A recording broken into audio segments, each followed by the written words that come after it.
আসসালামু আলাইকুম প্রিয় নৌকা প্রেমীরা। তো চলে আসলাম নতুন একটি ভিডিও নিয়ে। তো আমার সামনে যে নৌকাটি দেখতে পাচ্ছেন এটি হলো তুফান টু।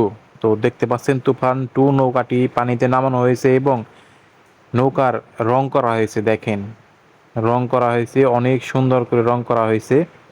তো নৌকাটা কিন্তু একদম প্রস্তুত, এই তুফান টু কিন্তু বাইচ দিতে প্রস্তুত। আর সেই সাথে এই নৌকাটা কিন্তু সবসময় খেদমত করতেছে, সবসময় পাশে থাকে জিকে সামাদ ভাই।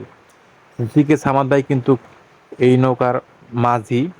তো ভাইটাকে আমার খুবই পছন্দ হয়, তার কারণ উনি খুবই অল্প বয়সের, খুব ভালো হাইল ধরে, এই জন্য আমার কাছে সবচেয়ে ভালো লাগে। তো আপনারা অনেকেই হয়তো নৌকাটি দেখছেন। তো 2025 সালের জন্য এই নৌকাটি সম্পূর্ণভাবে প্রস্তুত নৌকা বাইচ দেওয়ার জন্য। ইনশাল্লাহ যে কোনো নৌকা বাইচে অংশগ্রহণ করবে।